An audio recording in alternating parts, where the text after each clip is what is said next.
Hello everyone, UP special में हम लोग बात कर रहे थे पीजेंट मोमेंट्स के बारे में।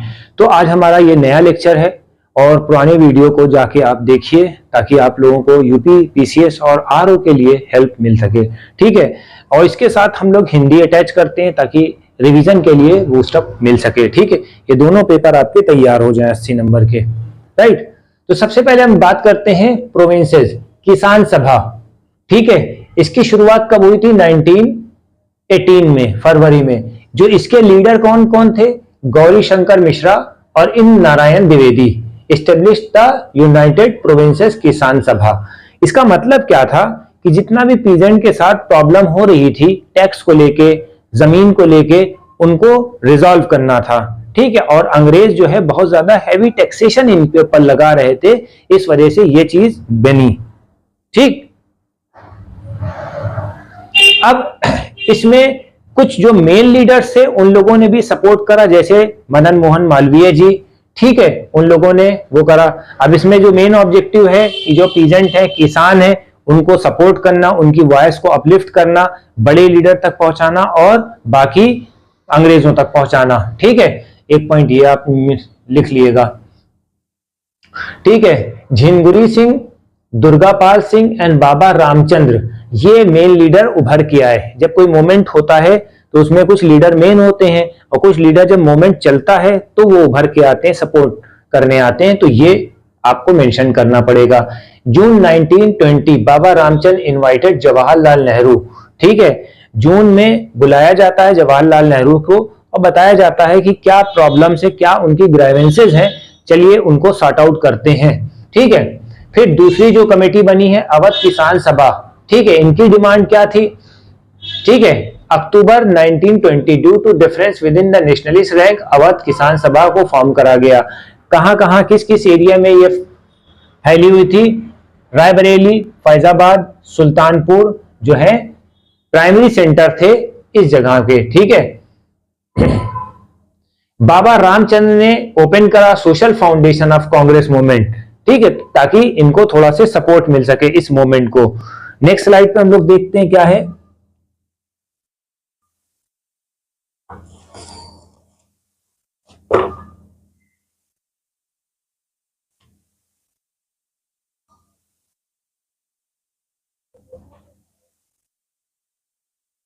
ठीक है, अवध किसान सभा नेक्स्ट सेगमेंट है। अवध किसान सभा 1919 से 2022 तक।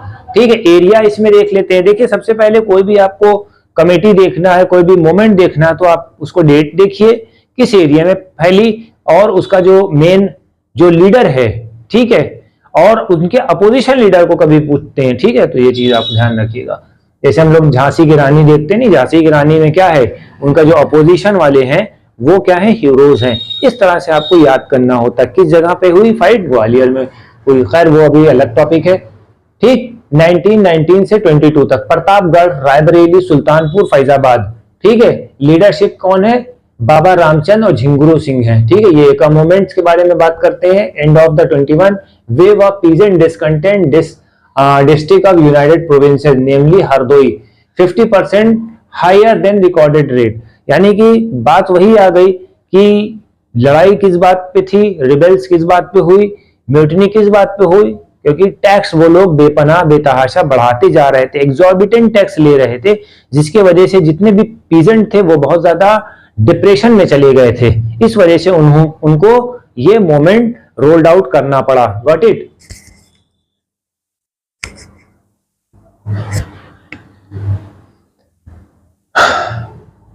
इतना क्लियर हो गया? फिर बाद में लोगों को हटाया जाने लगा उनके जमीनों से। ठीक है, जो मेन लीडर थे एक मूवमेंट्स के, जो मदारी पासी थे, along with the other low cost leader and small जमींदार। ठीक है, तो यहाँ पर कुछ जो इमर्जिंग प्लेयर थे, इमर्जिंग लीडर्स थे लाइक मदारी पासी, ये लोग सपोर्ट करते हैं का मूवमेंट्स में। राइट, फिर दूसरा पॉइंट हम देखते हैं ऑल इंडिया किसान सभा। ऑल इंडिया किसान सभा 1936 में फॉर्म हुई। ठीक है, स्टेब्लिश ऑल किसान सभा, ऑल इंडिया किसान सभा स्टेब्लिश अप्रैल 1936 में थी। ठीक है, इंडियन नेशनल कांग्रेस कन्वेंशन पे हुई। ठीक, तीसरी स्लाइड पे जाते हैं, देखिए क्या है यहाँ पर।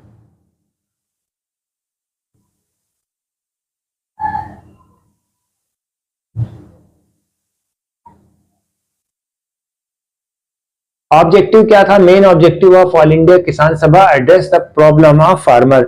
बात वही थी भाई, पीजेंट्स के बारे में बात हो रहा है तो बात किसकी होगी, पीजेंट्स के बारे में। पीजेंट्स किससे रिलेटेड थे, टैक्स बढ़ा दिया या टैक्स थोड़ा से वो कर रहा था, ठीक है, टैक्स को लेके इश्यूज चल रहे थे, तो वहां यही सब बातें हो रही थी। ठीक, अब इसमें जो प्रेसिडेंट है स्वामी सहानंद सरस्वती, ठीक है, जनरल रंगा है, और जवाहरलाल नेहरू ने भी इसमें बहुत ज्यादा सपोर्ट दिया है। इस मोमेंट में जवाहरलाल नेहरू ने बहुत ज्यादा सपोर्ट दिया है। ठीक है, फिर चौथा मोमेंट जो है कोया रिबेलियंस। कोया रिबेलियंस, कोया एक कास्ट है, ट्राइब्स है, उसके बारे में थोड़ा सा एक्सप्लेनेशन करना है। ठीक है, विंध्यन रीजन में पाई जाती है, यहाँ पर उत्तर प्रदेश है। उत्तर प्रदेश में कहाँ है, मिर्जापुर है, इलाहाबाद है, उसके सराउंडिंग एरिया में। इसमें इनके विचारों के साथ क्या हो रहा था कि ये ट्राइब्स थी, ये फॉरेस्ट में रहती थी। अंग्रेज लोग क्या कर रहे थे, रिजर्व फॉरेस्ट जब उन्होंने बनाया तो रिजर्व फॉरेस्ट में क्या हुआ कि जो भी ट्राइब्स थी उनके लिए एक डिलिमिटेड एरिया बना दिया गया, और उस एरिया से अगर ये लोग बाहर निकलते थे तो पनिश करे जाते थे। ठीक है, दूसरी बात क्या थी, और उनसे टैक्स लिया जाता था। ठीक, एक पॉइंट आपको ये पॉइंट याद रखना है, कभी कभी ये रहता था कि उनको उस जगह से निकाल दिया गया। ठीक है, पूरा फॉरेस्ट है, ठीक है, किसी एक पर्टिकुलर ट्राइब का। ठीक है, जब रिजर्व फॉरेस्ट आपने बनाया अंग्रेजों ने, तो एक जगह पे इनको फिक्स कर दिया कि यहां से अगर आप निकलेंगे तो प्रॉब्लम हो जाएगी।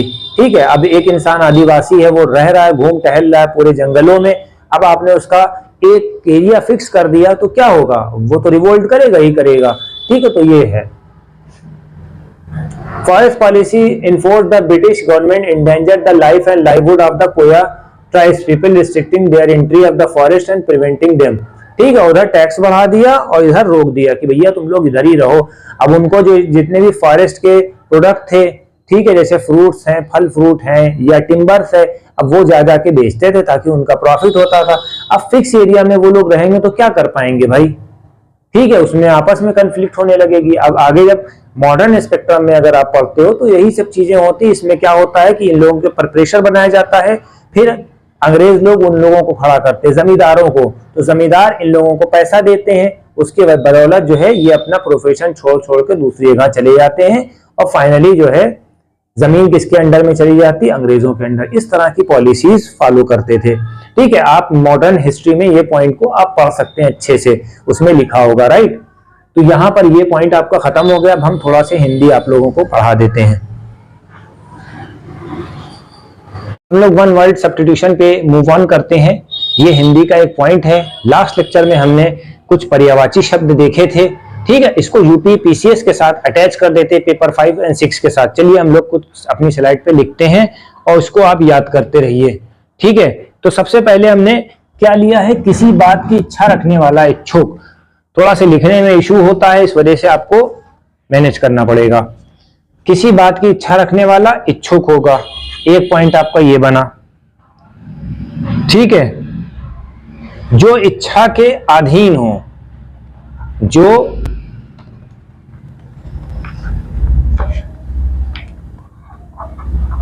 इच्छा के अधीन हो,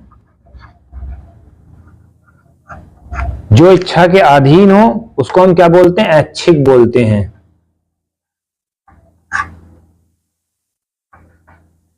ठीक, जो दूसरों की उन्नति देख के जलता हो, जो दूसरों की उन्नति देखकर जलता हो। दूसरे की उन्नति देख के कौन जलता भैया, ईर्ष्यालु। ठीक है, चौथा पॉइंट, जो धरती फोड़ के जन्मा हो, जो धरती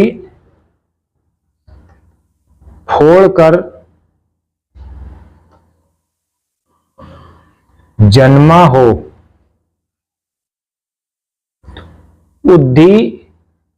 उद्दीभज, उद्दीभज।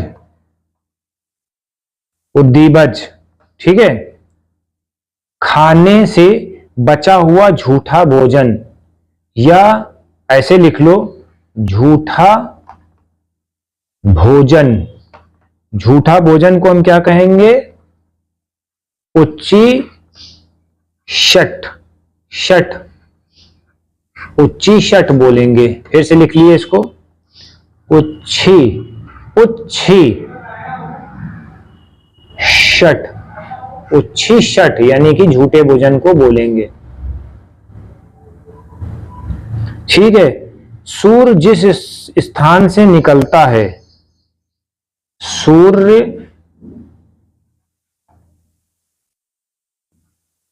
जिस स्थान से निकलता है, सूर्य जिस स्थान से निकलता है उसको हम उदय चाल बोलते हैं, ठीक है। इस तरह से लिखा जाएगा, ठीक है। जिसके दांत जमे ना हो, जिसके दांत जमे ना हो उदंत बोलते हैं। क्या बोलते हैं? उदंत बोलते हैं।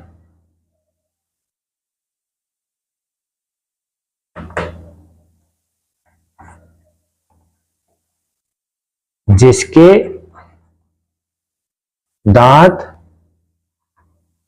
जमे ना हो उसको उदंत बोलते हैं, उदंत बोलते हैं, ठीक है। जिस भूमि में कुछ उत्पन्न ना हो, जिस भूमि में उत्पन्न ना हो, जिस भूमि में कुछ उत्पन्न ना हो उसको हम क्या बोलते हैं? ऊसर बोलते हैं, उसको हम क्या बोलते हैं? ऊसर बोलते हैं। जिसका चित्त स्थिर हो, जिसका चित्त स्थिर हो उसे कहेंगे एकाग्रचित्त, एकाग्रचित्त। ये आपको याद करना पड़ेगा। तो हमने 10 ऐसे वन वर्ड सब्स्टिट्यूशन करा दिए हैं। अब इसको आपका काम क्या है? इसको याद करना, ठीक है। उसको याद करना, समझना और बेस्ट पेपर देना। अभी 10 दिन जब बचेंगे आरओ के तो और हम लोग इंटेंसिटी बढ़ा देंगे। Thank you.